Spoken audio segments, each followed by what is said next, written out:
Salut les amis, j'espère que vous allez bien. Il y a un petit moment qu'on n'a pas eu l'occasion d'échanger.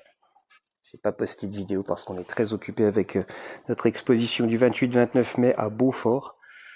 Je renouvelle mon invitation. Venez nous rencontrer, venez boire un coup, venez parler passion avec nous, voir des mobylettes. Venez, c'est tout ce que j'ai à vous dire. Venez nous voir, ça nous fera vraiment, vraiment, vraiment plaisir de faire votre connaissance. Je profite de m'accorder un après-midi mécanique et de vous présenter cette motobécane D55, celle de Jean-Phi, un brave type que j'ai rencontré par relation interposée et il m'a demandé, Jean-Phi, de monter un allumage électronique de type Moriyama sur sa pétoire et il m'a demandé de la remettre en route, c'est lui qui va s'occuper de la restauration. Alors, j'avoue ne pas avoir beaucoup de temps, j'avoue que ça, c'est vraiment pas le moment. Mais quel plaisir d'avoir une D55 dans son garage. Ça va arriver qu'une seule fois dans ma vie, donc j'en ai profité pour m'approcher de cette machine motobécane 50 cm3 avec un châssis tubulaire, idéal pour faire de la customisation, mais c'est pas le sujet aujourd'hui.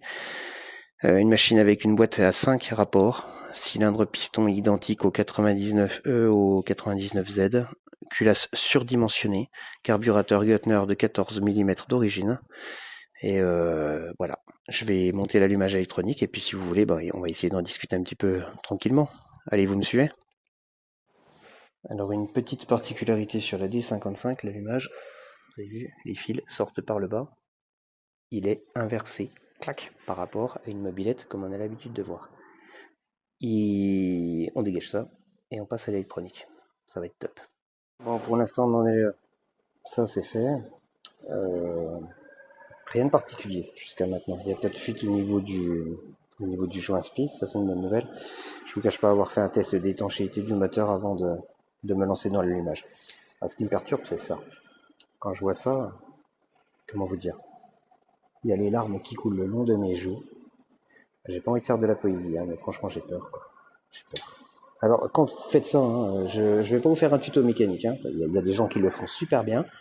Je les remercie d'ailleurs au passage. Moi je vais juste vous dire une chose. Quand vous remontez un allumage sur une mobilette, vous dissociez totalement la partie éclairage clignotant de l'allumage. Vous réglez déjà votre allumage, votre faisceau. Il faut que ça marche, il faut que ça pète. Et une fois que vous avez réglé ça, vous connectez votre éclairage. Parce que des fois vous avez des pannes électriques pourries. Elles viennent du réseau clignotant, elles viennent de. Voilà. Quand on voit ça, je serais pas étonné qu'il y ait une tuile. Voilà. Donc moi, j'ai tout dissocié, je viens de tout débrancher. L'éclairage, je vais bien en entendre parler, je vais m'occuper exclusivement de la partie allumage. Ok? Ça commence. Il va falloir que je disque la platine ici. J'adore. Quand c'est neuf et puis qu'il faut commencer à mettre des coups de meule, je kiffe. Bon, voilà ce que ça donne avec un petit coup de lime dans sa tronche. Vous voyez ici, je suis bien disqué la tête. Sauf que maintenant, j'ai le petit ergot ici qui sert à fixer le cache en plastique qui touche. Alors ça plaque, si j'en juge par ce que je vois derrière, ça plaque. Mais ça touche là. Et ce petit millimètre là, que je ne maîtrise pas, j'ai pas envie de jouer avec plus tard et j'ai pas envie que ça me coûte quelque chose, alors je le dégage. Allez, l'allumage est en place. Comme vous constatez, encore une fois, j'ai limé là, je lui ai fait découper le petit zob là qui permettait de mettre le cache. La même pièce que ça, donc on est bien d'accord, celle qui est de l'autre côté. Je l'ai remis dans le bon sens, avec le trait de réglage ici. Alors pourquoi j'ai fait ça? Tout simplement parce que le faisceau il passe dessous et que le carter il a un orifice qui est là, clac, et qui va laisser partir le faisceau. Le faisceau va remonter le long de cette poutre là, on voit toutes les petites pièces, les petits ergots pour l'accrocher. Donc voilà, on va garder ce sens de montage et ce sera plus pratique pour le réglage comme on a l'habitude de faire. C'est parti, pige de calage, tout le nécessaire et on va mettre ça à 1.5 avant le point Moreau. Ça c'est fait. Donc c'est mis à 1.5 avant le point Moreau, je vous l'ai dit juste avant. C'est pas une valeur que j'ai inventée, c'est une valeur que j'ai retrouvée dans la revue technique de la D55. Donc on va rester sur la valeur constructeur. Bon, quand je travaille, moi j'utilise donc une pige de calage et j'ai un comparateur à aiguille pour vérifier derrière. Ça coûte que dalle. Sur AliExpress, vous en avez qualité, écoutez, pas forcément trop discutable, ça fait le travail. Vous en avez pour 20 balles, peut-être même pas, livré évidemment.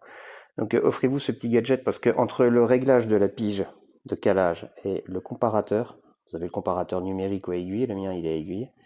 Des fois, vous vous rendez compte quand même que la pige de calage c'est bien, mais c'est pas parfait non plus, quoi. Voilà.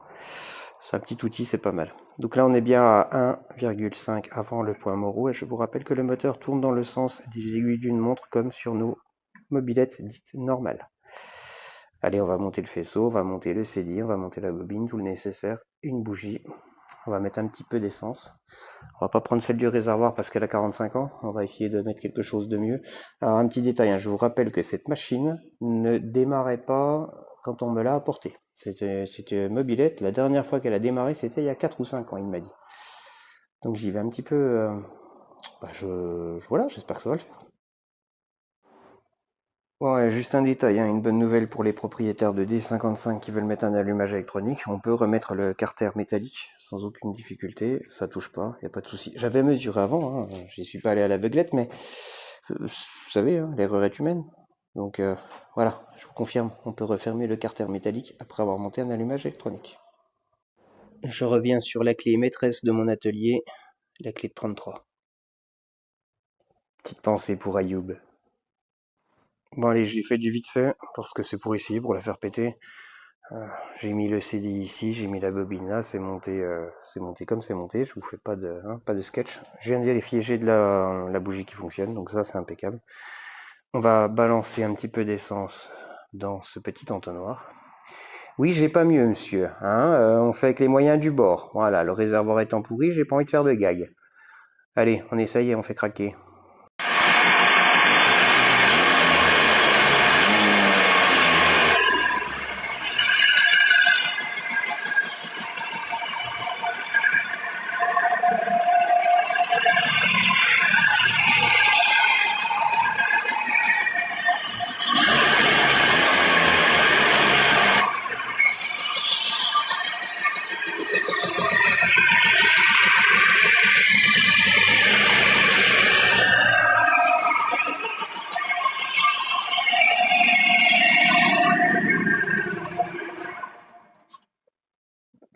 Bah, il n'y a plus d'essence.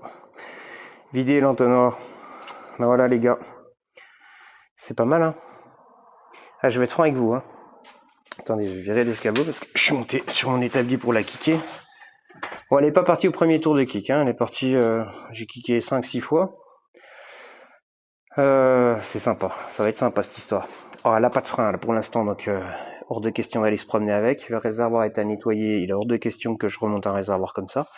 Je vais lui ranger toute la partie électrique qui concerne le moteur. Pour le reste, il va se débrouiller. Moi, mon travail, il est fait. Ma mission, elle est faite. La machine, elle craque. Et c'est tout ce que je devais faire. Un petit truc, en tout cas, que je voudrais dire sur la D55. Bon, déjà, il n'y a pas beaucoup de tutos, mais il n'y a pas beaucoup de machines non plus. Alors, bon, forcément. Superbe machine en termes d'accessibilité. Purée, quand vous travaillez, hein, mais c'est le pied total. Vous avez, vous voyez, pour fixer, là je vais fixer le CD ici, je vais fixer tous les trucs. Enfin bref, il y a de la place partout. L'avantage d'un châssis tubulaire, c'est qu'on peut mettre des rivesants pour accompagner les câbles proprement. Et bien, il y a de la place. Regardez là, si vous voulez mettre un gros carbu, la place que vous avez, vous pouvez mettre une boîte à air, mais complètement énorme. Enfin bref, elle est géniale cette chiotte. Hein. Sincèrement.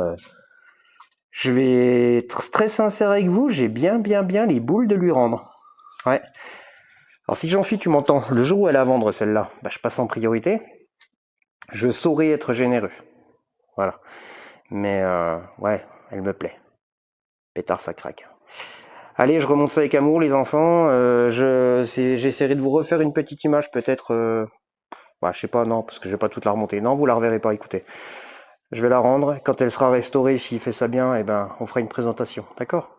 En tout cas, voilà, sachez une chose. On peut monter un allumage électronique Moriyama forcément sur une D55. Le carter se referme. Vous pouvez le monter à l'endroit comme on a l'habitude de le faire. Le calage 1.5, il a l'air parfait en termes de reprise. Et ça le fait, quoi. Voilà. Pour moi, ça le fait. Allez, prenez soin de vous. Bisous à tous.